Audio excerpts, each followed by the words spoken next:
Okay, so let's go ahead and get started here. All right, so we're gonna pick up where we left off yesterday. All right, with some more limits. Like I said, this is going to be a very short unit, just today and tomorrow, and then we'll have a quiz on Friday. I think what I'm going to end up doing is just put the quiz on Delta Math, and Thursday we'll have a practice quiz on Delta Math, which will essentially take place of the review. But if you complete the practice quiz on Delta Math, then you'll get bonus points towards the quiz Friday. Yes. At the end of the semester, the final, how much of our grades that worth? Well, it depends. Normally, in a normal year, it's 20%. Last year, because of COVID, they changed it to 10. I haven't heard whether or not they changed it back to 20. I'm sure they did initially, but then if everything continues on the path that it's on, I don't know if they'll change it back to 10 or not. So that's right now I would say 20, but with a possibility of them changing it to 10 like they did last year. Say that again. Right, and I'm sure because again, they started this year kind of pretending like COVID wasn't going on anymore. So they kind of took away every policy and changed everything back to kind of how it was.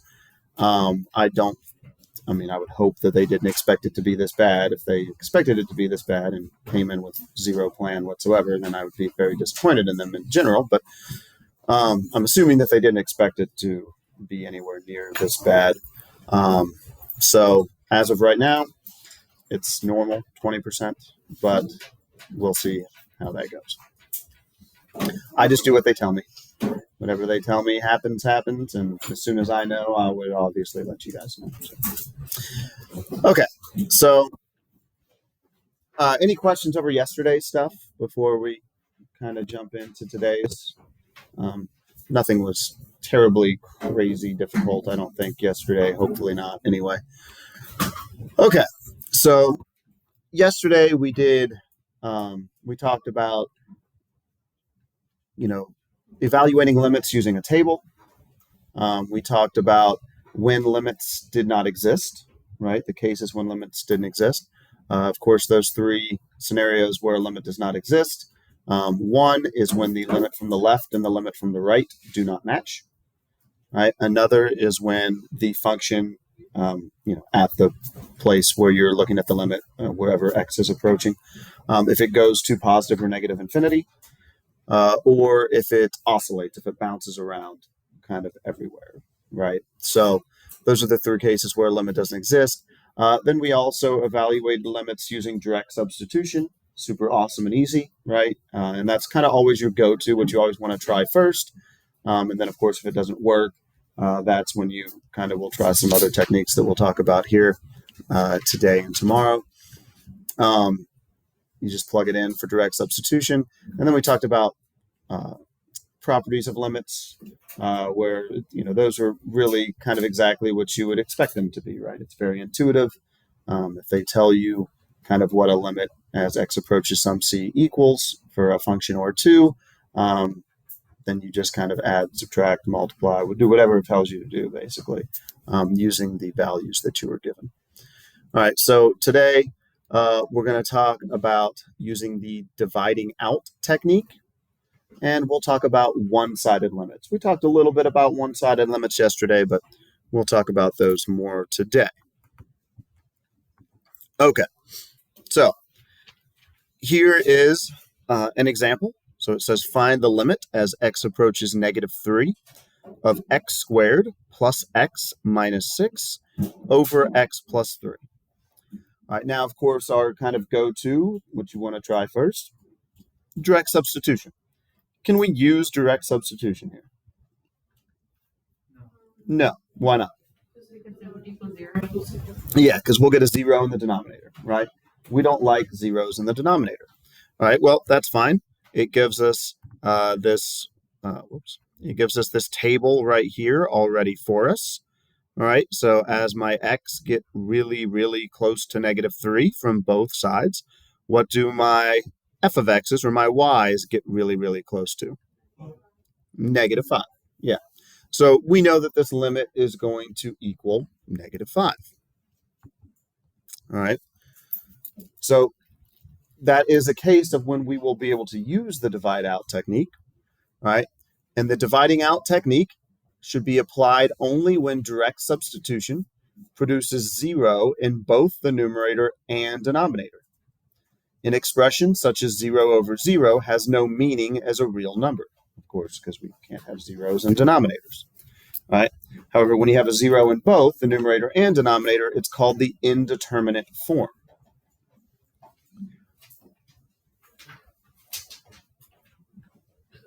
All right, so basically, and let's see, nope, okay.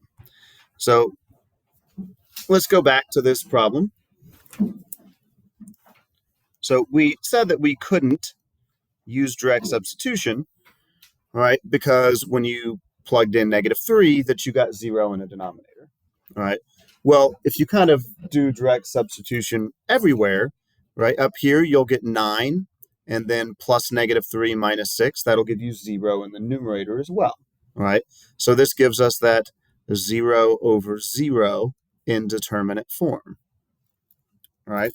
Well, whenever you get 0 over 0, that means that they have to share a factor. All right, so we like that. So what we're going to want to do here is factor the numerator and or denominator. Sometimes you only have to factor one, sometimes you'll have to factor both. All right, but whenever you get 0 over 0, you know at least one or both of them will factor. All right, so we're going to factor up here. All right, this is just a nice, trinomial quadratic with a leading coefficient of 1. So these are kind of the easier ones to factor. So this is going to factor to x plus 3 and x minus 2. All right. And of course, we have an x plus 3 in the denominator. All right. Well, what do we notice here? Is there a common factor in the numerator and denominator? Yeah, the x plus 3's. All right, now that this is a factor up here, we can actually just go ahead and cancel those. And now we're just left with x minus 2. I'm going to rewrite this now as the limit as x approaches -3 of x minus 2. All right, now can I do direct substitution? Yeah. Yeah, with what's left, absolutely, right? There's nothing that's stopping me from plugging it into here, right? So if I plug -3 into here, what do I get? -5. Oh, hey, that's exactly what our table down here told us that we should get. All right, so infinitely easier than making a table, right? Tables can be somewhat annoying and cumbersome. All right. So you can use either or? Yeah, you could. Yeah. Now, assuming that you're semi-proficient in factoring, which, as I stated earlier, we all need to be good in factoring in this class, all right? So, guys, if you know that you really struggle at factoring or that you just don't feel comfortable factoring, just, come to me once or twice after school. It can be any day. Tuesdays I stay typically a little bit longer, but it can be any day if, just for 20, 30 minutes. That's no big deal. I'm always here after school for at least that long. So, I can kind of brush you up on some factoring skills if you need them. All right. But factoring is going to be very important this unit, next unit, several more units, actually. So, okay. So, with that in mind, this one will work very similarly to the last. All right.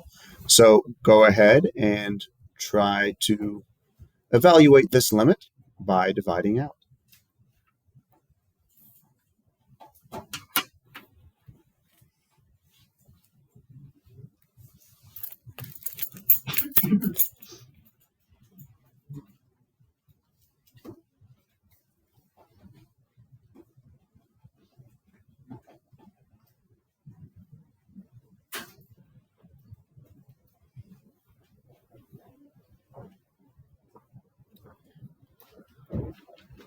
So I'm done with some of your tests. I did kind of make a very egregious mistake that's making me take a lot longer to grade them.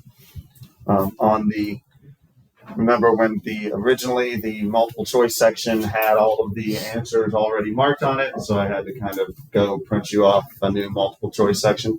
Well, when I did that, it printed every copy of the multiple choice section was completely different for every student. So instead of just being able to be like, oh, C, A, D, I have to solve every single problem and make sure that you got the correct answer. So that was meant to make my grading go faster. However, it has now made it gone significantly slower. But I'm still moving pretty well. I'm done with all of those. Some of yours are completely done. Some are not, but I'll get them all done today. Your class anyway. So sorry it's taken a few days, but I was really, really disappointed in myself when I realized what was going on. So instead of just having to solve each problem once, I have to solve every single problem for every student.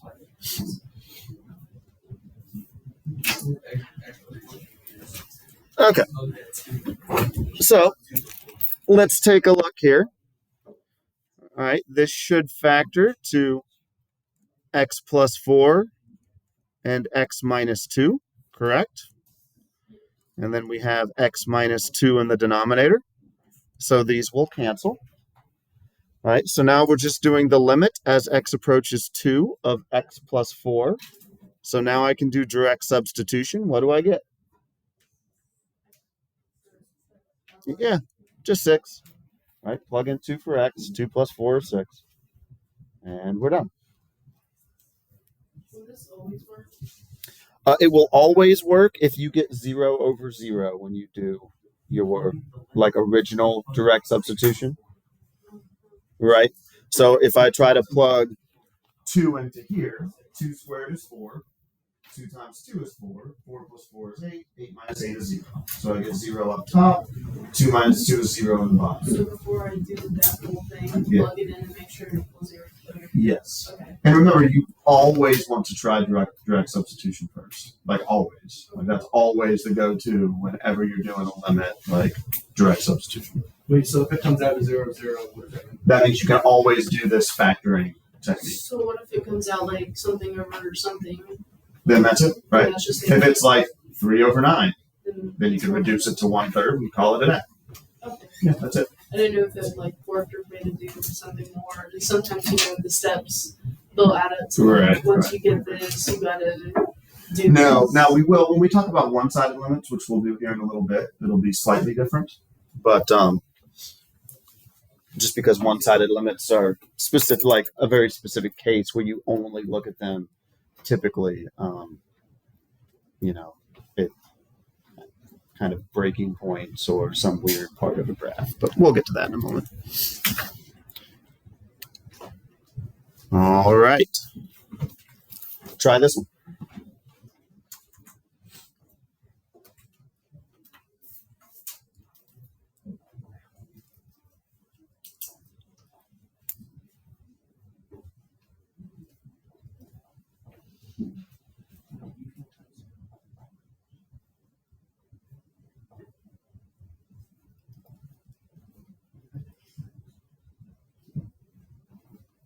So do or do not factor the denominator?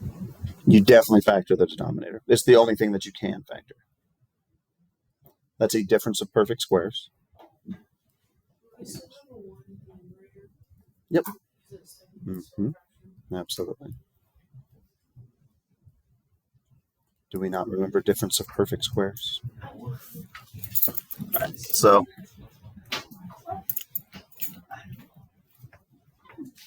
our formula for difference of perfect squares. So if we have a squared minus b squared, all right, that's equal to a plus b, a minus b. Okay. So in this case, x squared. X squared minus 1 can be rewritten as x squared minus 1 squared, right? Because 1 squared is still 1. Okay. Let's do it. Let's do one that's a little bit more, maybe not more complicated, but so what if you have x squared minus 9? Well, this can be rewritten as x squared minus 3 squared, because 3 squared is 9, right? Well, now, wherever you see an a in this formula, you're going to replace it with an x. Wherever you see a b in this formula, you're going to replace it with a 3. So this would factor, yeah. Exactly. So that's our difference of perfect squared. And you'll see that a lot in this course. We have a calculator, so if we had like x squared minus it's a big number. This would probably be on a non-calculator. So it won't be like something crazy. It won't be something crazy. Okay, because I know some squares, I just don't know Like 225 or And I just had like a floating x, and then I had x minus 1, and I didn't know the x. I was lost. So I just had like nothing on top, and I had an x in the denominator. right. Okay, so hopefully now with our difference of squares kind of review there. All right, our x minus 1 stays here. This factors to x plus 1, x minus 1. All right, these cancel. All right, now do be mindful that when an entire numerator cancels, and we talked about this before last week sometime, right? It doesn't just, the fraction just doesn't go away, right? Whatever is in the denominator there has to stay in the denominator. What is anything divided by itself? 1, right? So x minus 1 divided by x minus 1 is just 1. So that 1 has to stay in the numerator as a placeholder, okay? So this is really now the limit as x approaches 1 of 1 over x plus 1. Well, now we can do direct substitution and we get what? 1/2, yep. Exactly. Does that make sense? Good. All right. Try this one.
Yeah. But wait a second. That's my pencil.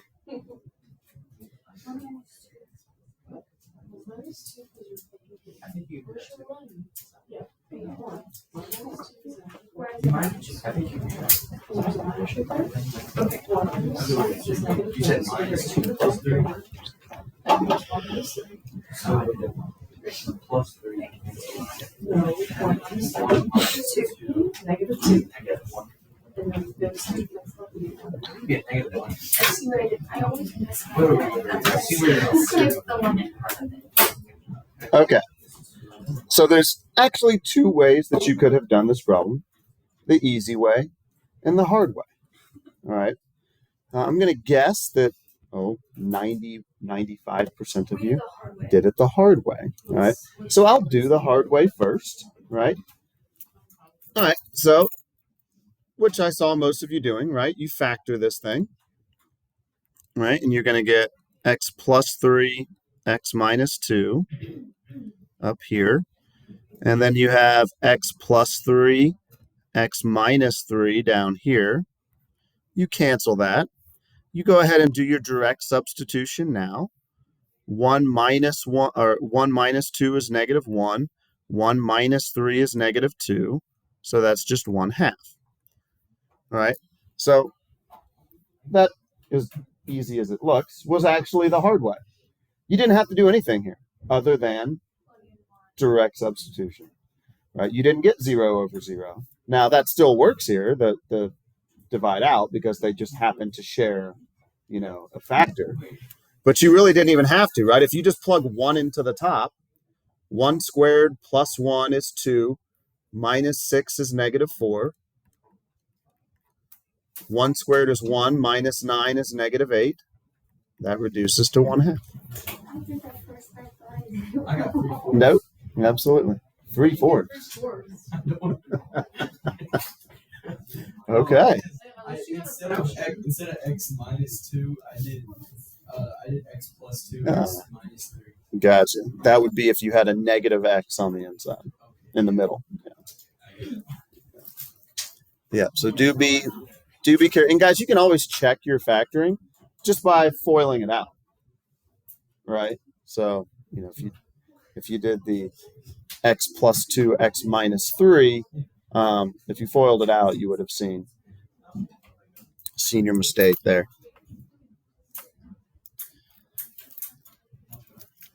Okay. Do we remember how to factor by grouping? Yeah. Factor by grouping. Oh, is that like it's whenever it's in parentheses and you do like a square on the outside or whatever? No, I think you're thinking of solving quadratics by completing a square. I think that's what you're thinking. I don't remember this. Isn't that like splitting? What completing the square? It has something to do, like you do take b over 2 and square it, yeah. But that's not what we're doing here. I like grouping. Grouping, essentially, yeah. You're gonna break it up into pieces, right? And then you're gonna do a greatest common factor with each part. Of course, the second part's not gonna have a greatest common factor, and then you'll see that they'll have a factor in common, and then you do another greatest common factor. Factoring by grouping is basically greatest common factor, greatest common factor, greatest common factor again. What was I remember we did this in algebra too, but that was like we got that last. What was the I forgot how it went before it. Like they would have I think I know what you're doing. Well, let's just go ahead and do it together then. All right. So, of course, up here we're just going to have our x minus 1. All right. Now down here, if I just look at x cubed minus x squared, do they have a common factor? In x squared, right? So I can factor out x squared, and I'm left with x minus 1. Now there's nothing I can pull out of this x minus 1. So it's still just x minus 1. Okay, now, some people it helps to put a 1 out here for this next step. You don't have to by any stretch of the imagination, as long as you know that there's going to have to be that placeholder. All right, now, just looking at these two pieces here and here, do they have something in common? Yes, what do they have in common? In x minus 1. So if I factor out that x minus 1, what's left from this piece? X squared. And what's left from this piece? Just the 1. So that's our factorization. Okay. So this now is just x minus 1 times x squared plus 1. So, of course, these will cancel. Of course, we have to leave our 1 up here as a placeholder. So now we're left with the limit as x approaches 1 of 1 over x squared plus 1, which, of course, you plug the 1 in there now, you just get 1/2. Just coincidentally. They certainly don't have to. Oh, yeah. Yeah, it's a lot of people make like kind of overcomplicated. It's really just you do a greatest common factor here, you do a greatest common factor here, and then like they're always going to have a fact, and then you do another greatest common factor, and you're done. Like that's. I gotcha. Yeah, I just think of it as 3 greatest common factors. Like that's the only way I think about it. Who'd you have? I had a teacher from AST. Oh, okay. I got you. Everybody good? No. No, sir. Let me get that.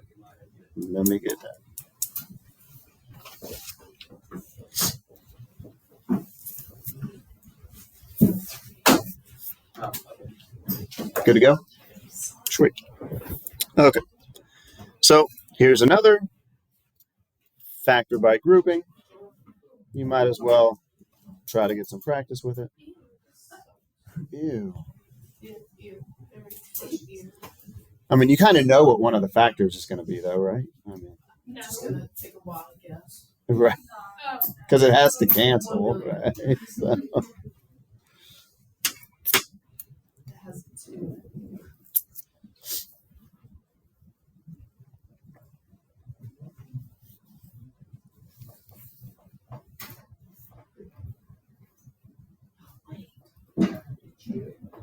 No. She said no. I want to try something. And what you would try would work, I know. but then you wouldn't get your practice. I don't know.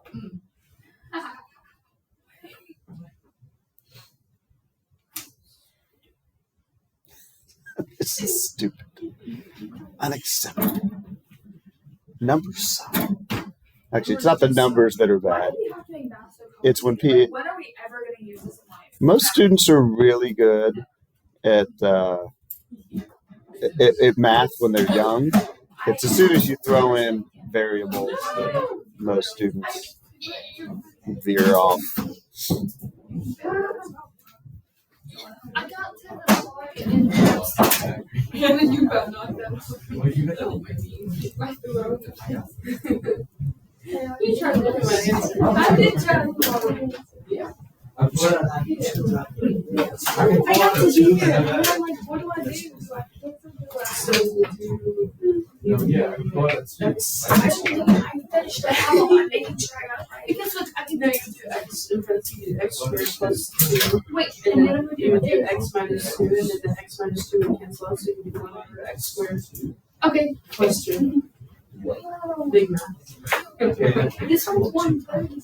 Yes. Yeah. I literally just did that. No, I did it wrong.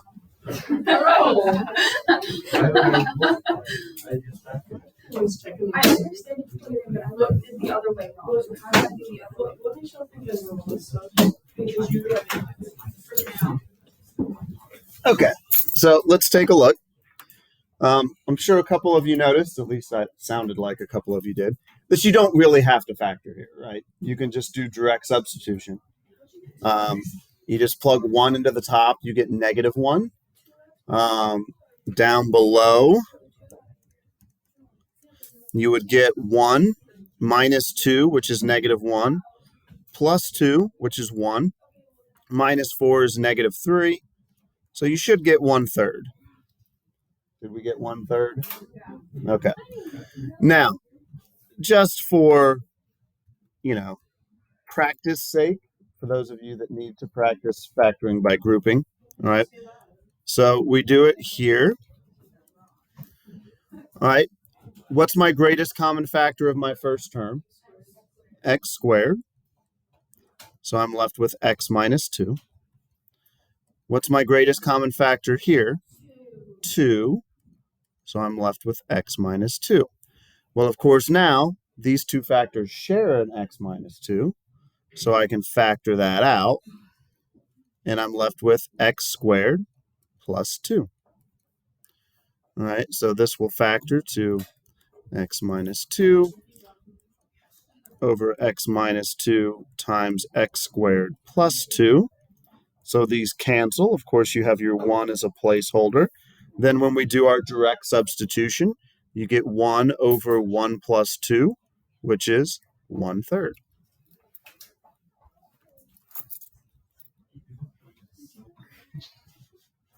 Good times? Had by somebody? Somewhere? Not here. Not here, though. Not here. This isn't bad. I could be at the We'll do way worse stuff than this year. I'm just looking forward to leaving early. Right. I'm looking forward to leaving early. Leaving early? Why are you leaving early? I have a swimming. Oh, I did see that. But not my class. You don't get to leave my class. I get to leave English. Oh, well, I would much rather leave English early. There were 60. Can we do another one? Oh, never mind. Bam. Oh. Now, do we remember sum and difference of cubes? Oh.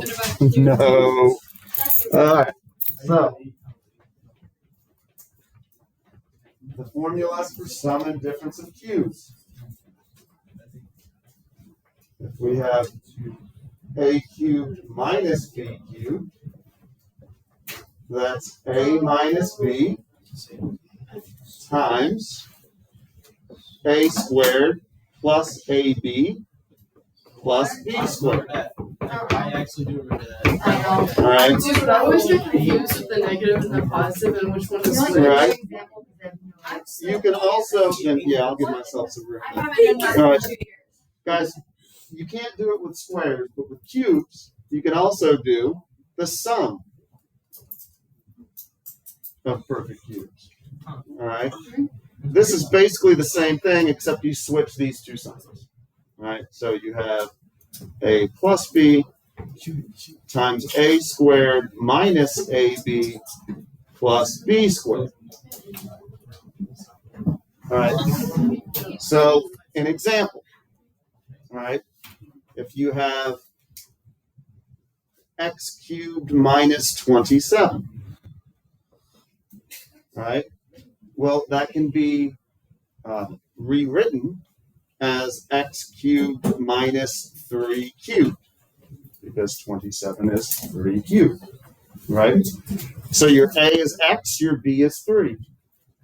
So x minus 3 times x squared plus 3x plus 9.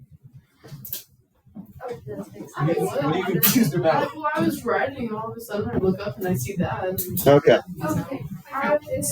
3 times 3 times 3 is 27. Oh, I thought we were going off of the board. That's why I was confused. Say that again. I said I thought we were going off of the board. Oh, I'm not That's why I doing was that one. confused. I wanted to leave that one for you to practice. Right? Is that a negative 6x? No, I don't believe so. Because you do a times b, x times 3. Wouldn't that be a 1? Would what be a 1? I don't remember plugging in for x's. I didn't. You definitely would not have seen this in pre-algebra. You would have seen this in algebra. I haven't done math in 2 years. That's terrible. Yeah. Since some. I mean, not completely terrible, but Right. Because I've forgotten it. So, I mean, this works the same way, right? Now, guys, if you ever get like really, really stuck, right, on a test or something, just do synthetic division, right? What? You're So, funny. Really? 2, 1, 0, 0, -8, right? That's 1x cubed minus 8 with my x squared and x terms, zeros in there, right? Boom, 2, 2, 4, 4, 8, so 0. So this would be x minus 2 times x squared plus 2x plus 4. Right? But that's the exact same thing you would get using this formula, right? So, of course, x cubed minus 8 is the same thing as x cubed minus 2 cubed, because 2 cubed is 8, right? So this becomes x minus 2, x squared, of course, x times 2 is 2x, and 2 squared is 4. So we got the same thing. Does that make sense? Yes, no, maybe so? Wait, so what's the answer? Well, now, How would you get that from from this formula? yeah. Okay, my a is equal to x. So everywhere I see an a, I put an x. Okay, my b is equal to 2. So everywhere I see a b, I put a 2. All right, so what's 2 squared? 4, that's how I got my 4. What's x times 2? 2x. Right? And of course, x squared is x squared. What's that again? Yeah. Is that in the numerator? Yes, that's the numerator. Yeah. So from that formula,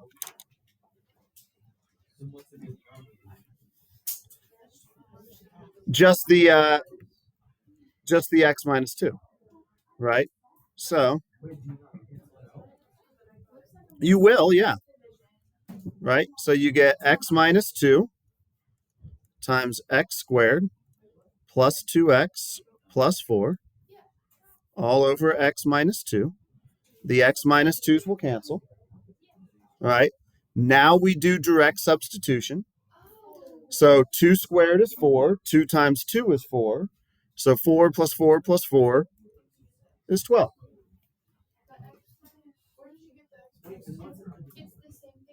It's what we just did up there. I don't understand. You don't understand the. I don't understand how you go from the x minus 2 and all of that. It's It's a b cubed. Thank you. You didn't say that. I'm over here so confused. What are you talking about? You didn't say we take the cube of a. Well, I said you rewrite 8 as 2 cubed because 2 cubed is 8. I said that.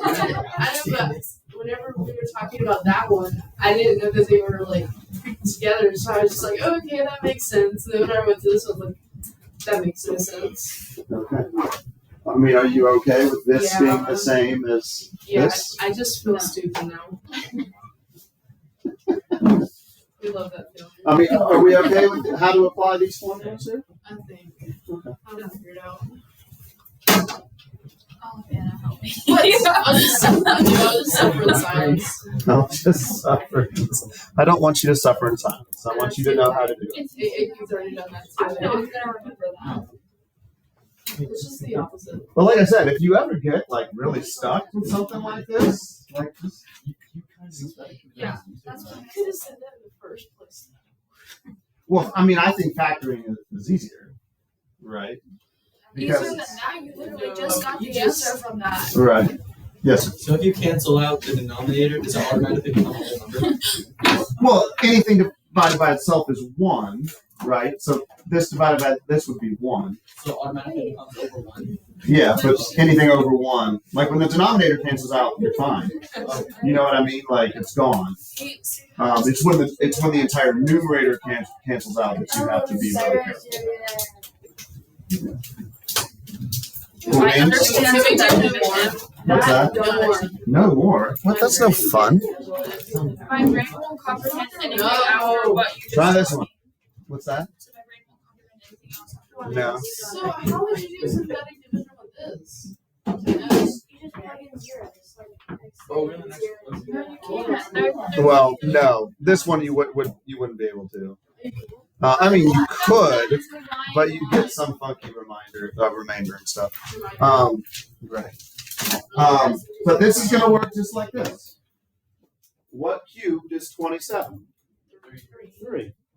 So this is just x cubed plus 3 cubed. Okay, wait. Let me write it down.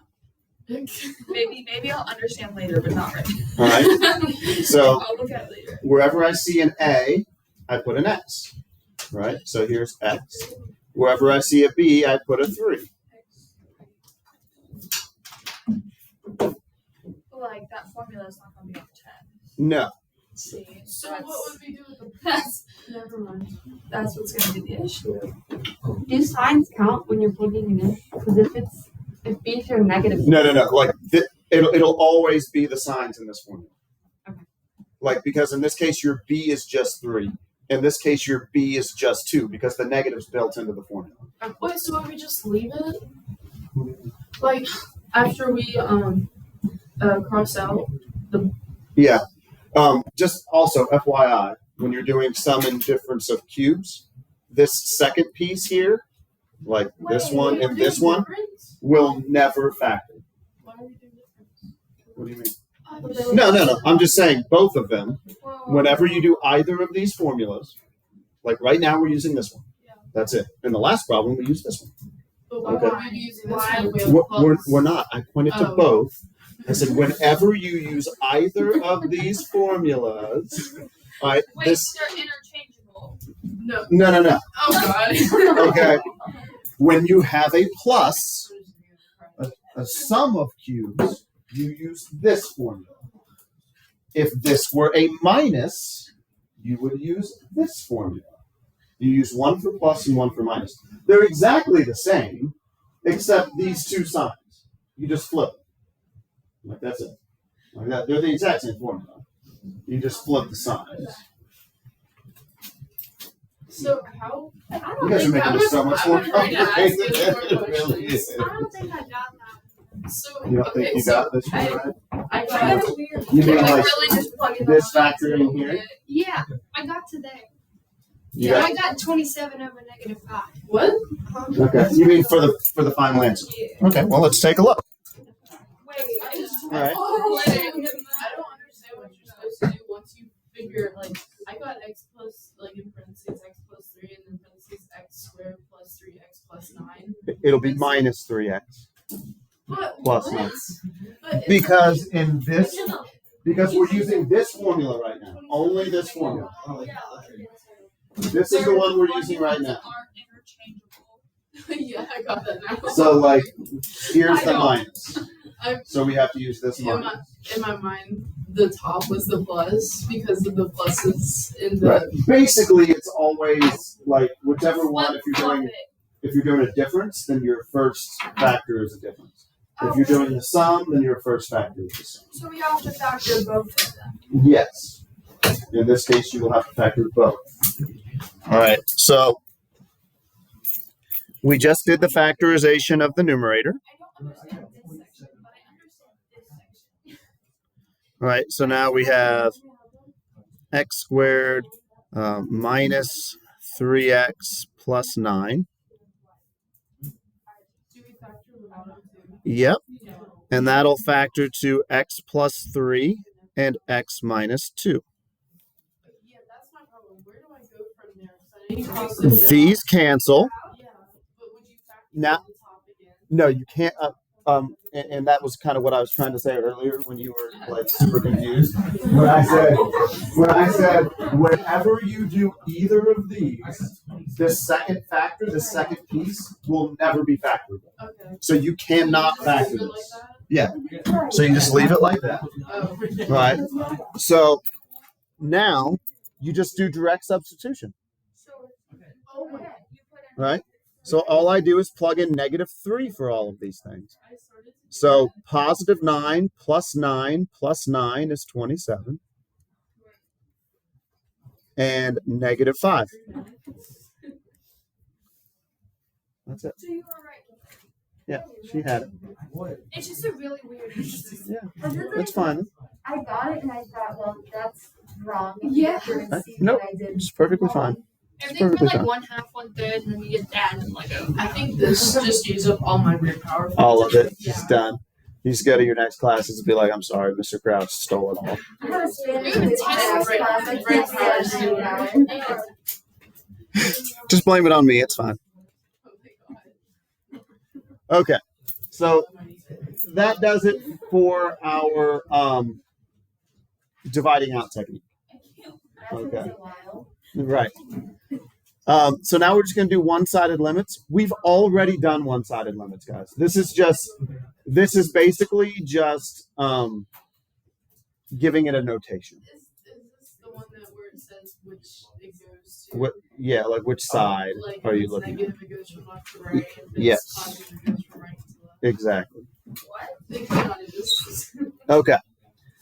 So the limit of f of x as x approaches c does not exist when the function f of x approaches a different number from the left side of c than it approaches from the right side of c.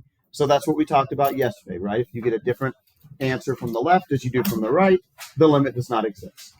Okay. So that's nothing new. That's what we talked about yesterday. All right, this type of behavior can be described more concisely with the concept of a one-sided limit. All right, so there you see the limit as x approaches c with a negative after it. If there's a negative before it, it's just a negative number, people, right? It's fine. If the negative comes after it, that means we're doing a limit from the left. That's it. Oh, that's like on here. Yeah. So why is this the second one? Why is it a part 2 whenever the second one is easier than the first one? Is it easier than the first one? Well, no, because we didn't learn one-sided limits until Right. I mean, we kind of did. We just didn't learn the notation. yeah, but like for this one, like we learned this yesterday. Like, Yeah, it's kind of which one? backwards. Which So one was it that? says like part 2, I think. Right, but it's which part problem? 2. But which problem? It's the limits of rational functions. I think. Is what Oh, you mean just from a graph? No, Oh, okay. like x squared plus 2x, or I guess We're learning equals that now. today. Right, is that the, So we didn't do it. but that's the dividing out technique, right? Yes. That's what we just did. We're gonna go with it. That's what we just did. Don't take whatever I say for granted, okay? You're killing me today, bro. I don't mean to. I'm sorry. It's fine. I thought We all need to laugh at times, so thank you. It's good. So yeah, guys, the limit as x approaches c, like with a little negative after the number, that just means we're coming from the left. If it has a little plus after the number, that just means we're coming from the right. That's it. That's all there is to it. All right, now, and just think of it from like a number line. Like the left is the left side. I mean, a negative is the left side of a number line, right? And the positive is the right side of a number line. So that's kind of where they get those from.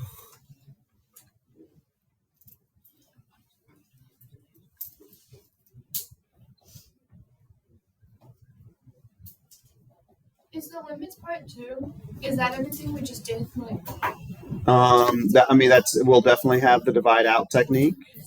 I'd have to look exactly. I just copied it from last semester, to be honest with you. I'm not gonna lie. Like I didn't create a new assignment. I was like, oh hey, this is exactly what I did last semester. Quick reuse. Yes. Why does it say under limit? I can't read. What the crap? This has the arrow C with a negative. Okay, I can't read. Yep. So. So really all it says, like if you have the limit as x approaches some c with a negative after it, that just means we're coming from the left, Okay. right? And the limit as x approaches some c with a positive after it, that means we're coming from the right. Okay. That's it. That's all that was saying. When does it why does it actually matter which side you come from? Because we're going to look at them specifically, and we'll do it here in a moment, as they're approaching vertical asymptotes.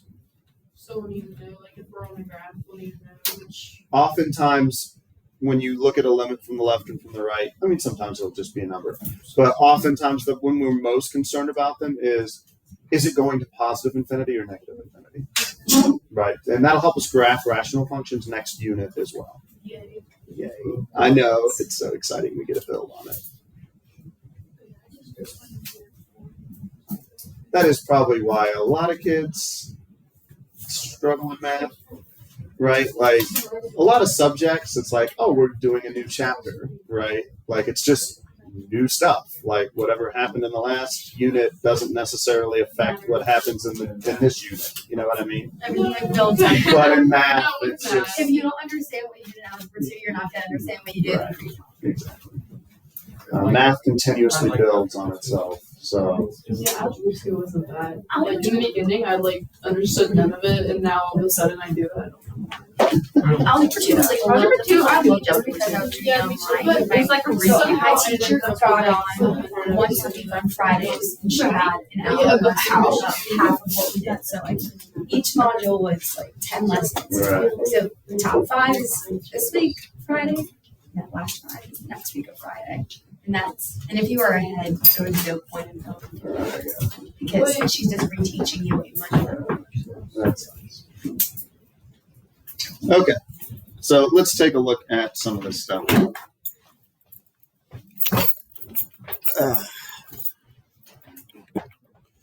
Okay.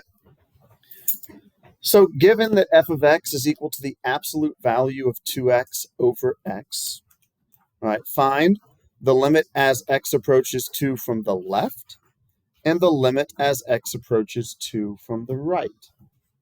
Okay, so there's a couple of ways that you can do this. You can do it graphically, all right?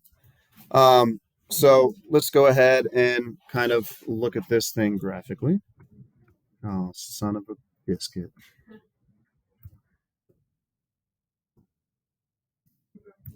I broke it. I really broke it. Okay. You don't have anyone to blame for it. Yeah. Gosh, who can we blame? Will's not even Will's here. already in it, everybody left, so- Anna, 100%. We're Sorry. blaming Anna today. Okay.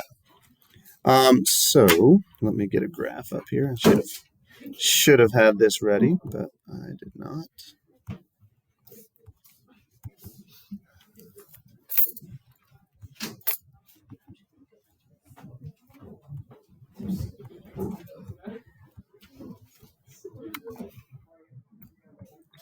All right. So if we go ahead and graph this thing, what in the actual? All right.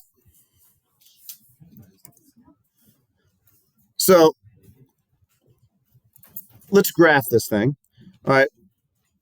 We had one very similar to this yesterday, where we just had like the absolute value of x over x, right? This is going to work very similar, right?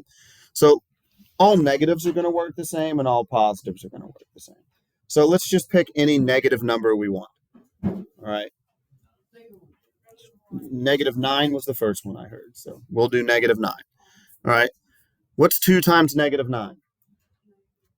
-18. What's the absolute value of -18? 18. And what's 18 divided by -9? -2. So we get -9, -2. Somebody else said -1. We plug -1 in here, all right? We're going to get 2 times -1 is -2. The absolute value of that is +2 over -1, -2, right? So no matter what negative number we plug in here, we're going to get -2, right? Always. So, and we can do, of course, anything up to 0, but not including 0, because then we would get 0 in the denominator, which we don't like. What do you think is going to happen when we plug in positive numbers? +2, exactly, right? So we plug in 5, we get 10 over 5, which is 2. We plug in 10, we get 20 over 10, which is 2, right? You plug in 1, you get 2 over 1, which is 2, right? So it's going to look like this.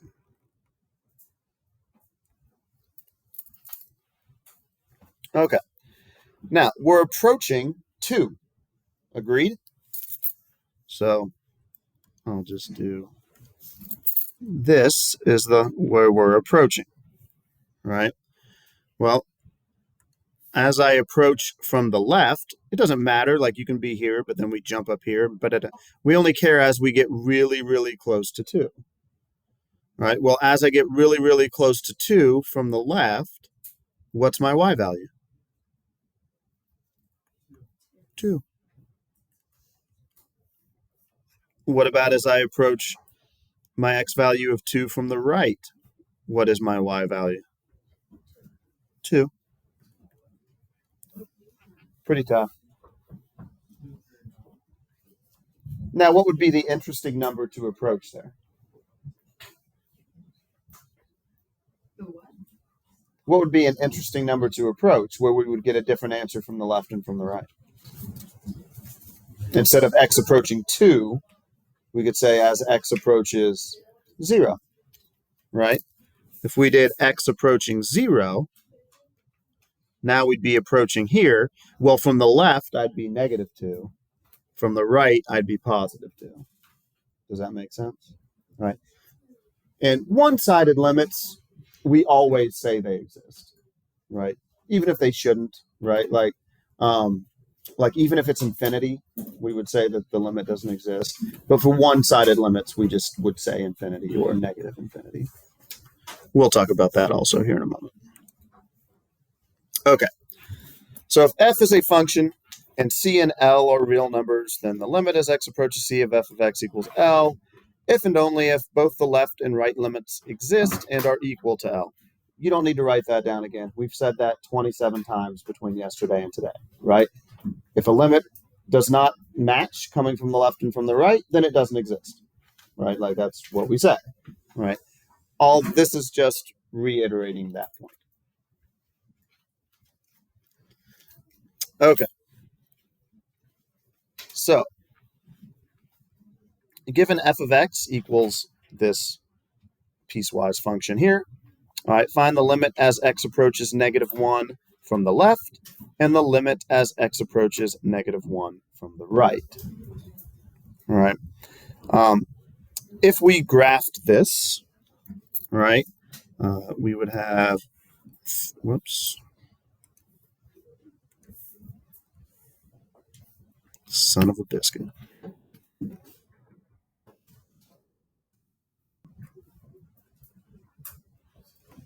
All right, so if we were to graph this line, all right, 3x minus 2 would look something like this, right? And then the point -1, 4, we would have something here, and there'd be an open circle here. Right, so that's just a rough sketch. By no means accept that as very accurate. Okay, but that's just going to be kind of generally what it looks like. All right, now, we talked yesterday about limits. The whole point of a limit is that we never actually what? Yeah, we never actually get there, okay? So we don't even really care about this point.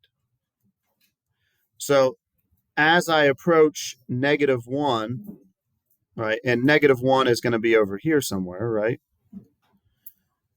Does this have anything to do with my limit? No, that's not going to have anything to do with my limit, this piece right here that I circled, because that's just this point.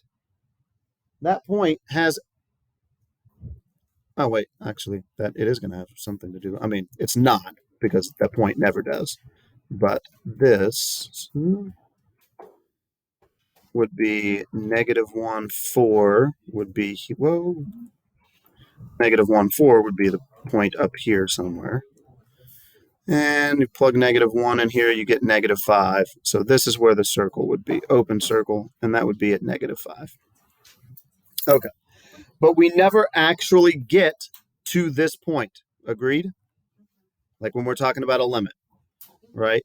So we're going to be coming this way from the left, and we're going to be coming this way from the right. Okay. So, bless you. So whenever it's like this, you could do it graphically. You really don't have to, right? You can actually just plug -1 into this piece. Even though it says it doesn't equal -1, that's fine. We know that it's going to approach this open circle. Does that make sense? Okay. So if I plug -1 in here, what do I get? -5, right? So from the left, I'm going to approach -5, and from the right, I'm going to approach -5. Whenever you have that, like, this is called a removable discontinuity. Bless you. Right? Basically, when you just pick a point up out of the graph and move it somewhere, all right, it's never going to have anything to do with my limit. A lot of students always like to put that as the answer for the limit. It's never going to have anything to do with your limit. So do kind of be mindful of that.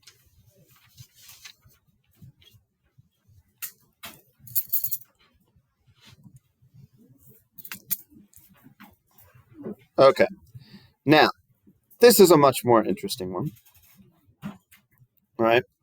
So, you don't have to graph these. All right. Graphs can help you if you're not like super sure about things. Limits are always easily done graphically. All right. But this says that f of x is equal to this thing when x is less than 1, and that f of x is equal to this thing when x is greater than or equal to 1. All right.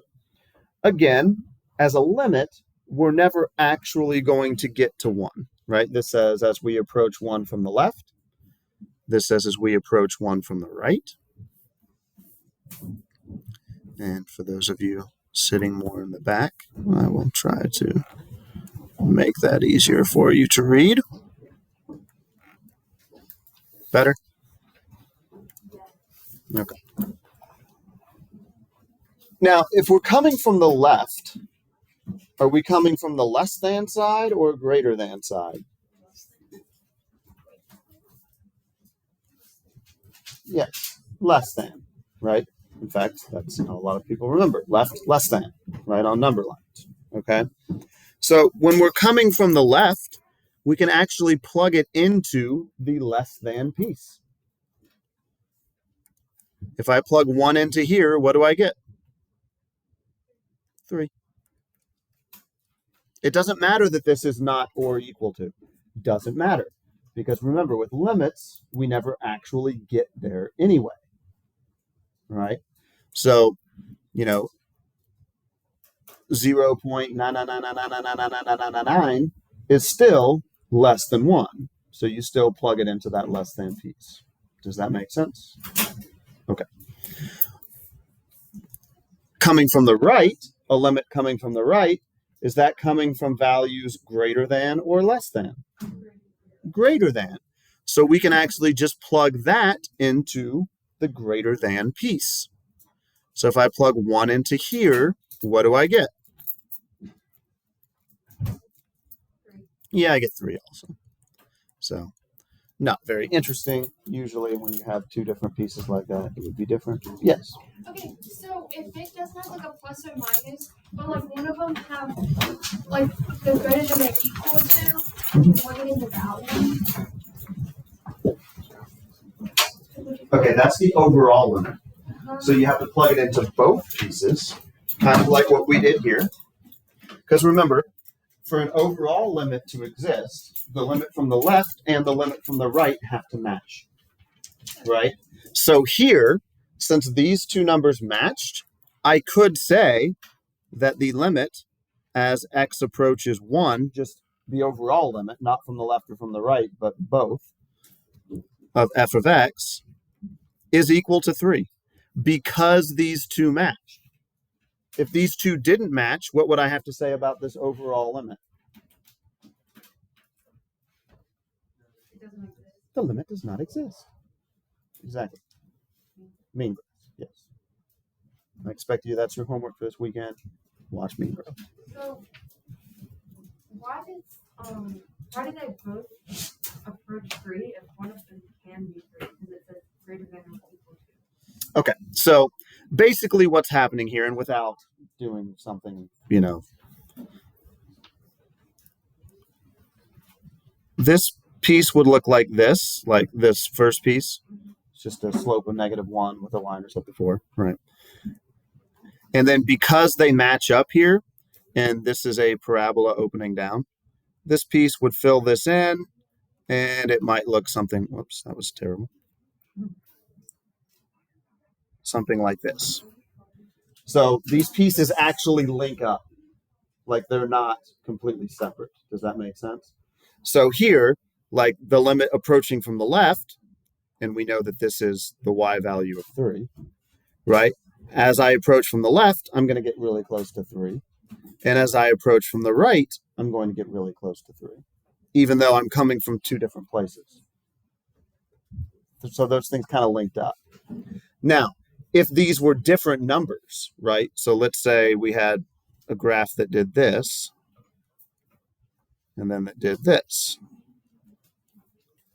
right? Well, now, and we'll say that on the y, y coordinates here, this was 6 and this was 2, right? Well, from the left, my limit would be 6. From the right, my limit would be 2. So the overall limit would not exist, right? But in this case, which is obviously what happens here, they kind of link up to each other. They touch each other. Does that make sense? Okay. It's the equivalent of like taking this thing and just boop, putting it right over there.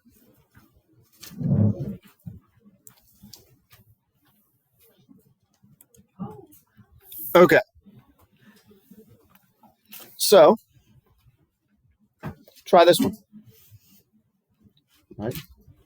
Just think about which one we need to plug into coming from the left, which one we need to plug into coming from the right.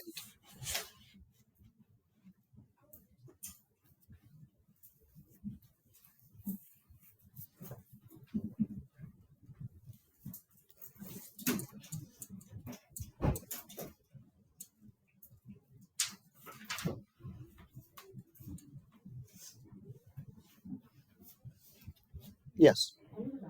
For $9.99. No. Yes.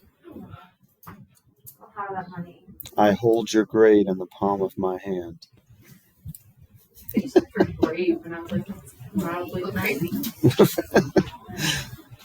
My grade. Smash it. Make it an F. No, thank you. I think my parents would tell me. I don't have them.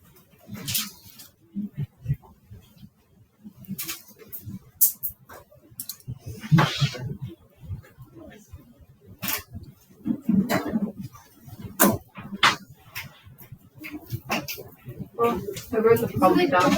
That's all I can do. Yes. It's not related to this. Can you just look at this real quick? For a small fee of $19.99. To take me away from the lesson and ask the homework. Do you take Apple Pay? I do. PayPal, Venmo, and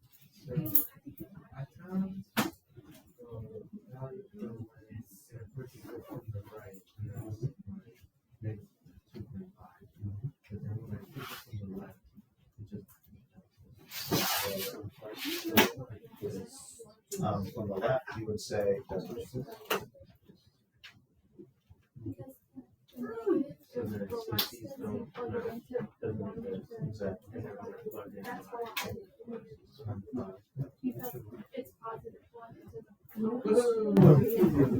Wait, feel bad. I don't like to wear it when I'm talking in the Google Meet so they can hear me more clearly. But so I just, so this one is greater than, would I keep looking at one? into the from the right, because right is greater than, left is less than. So Right. this, whatever the answer to this piece here? Yep. Okay. And then whatever, like when you plug it in here, that's it.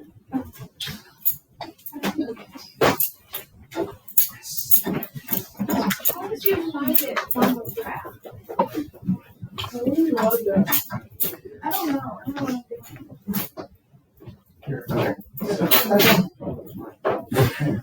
I felt it on my hand. I was like, oh, no, it's on. Okay. So, okay. So I go to the right edge of the graph, put my finger on it, and I trace. As my x coordinate gets closer and closer to 1, as my y coordinate gets closer. This is so good.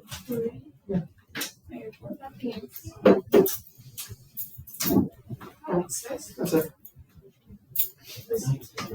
Yeah, you basically just kind of trace it with your finger. Yeah. The thing to remember is just you never ever actually get there. So don't worry about an open circle, like it's not going to affect you at all. Okay. So, of course, here, right, as x approaches 1 from the left, less than is left. So we plug 1 into here, and we get 1.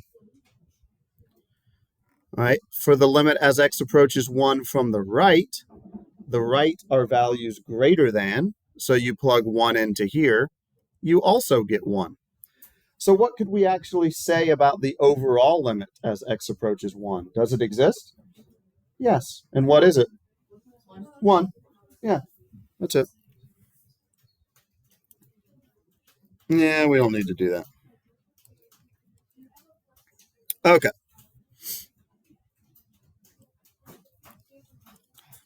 Let's do this, and then we'll call it a day. All right, so it says find each of the following limits. If the limit does not exist, explain why. All right, so here we have the limit as x approaches 0 from the left. I know that's kind of hard to see, but there's a little negative right here. All right, so the left means less than, right? So I plug 0 into here. What do I get? 0. All right, here's the limit as x approaches 0 from the right. There's a little plus there. So the right is greater than. You plug in 0, you get 1. So what do I say about the overall limit? It does not exist. Why does it not exist? Because the limit from the left and the limit from the right do not match. Fair enough? Okay. That's it. Half of you are already working on your homework anyway, so. Why did you say that? Because I've been answering questions. What? So you want to come like answer my question? I will. Give me just a moment here. Okay.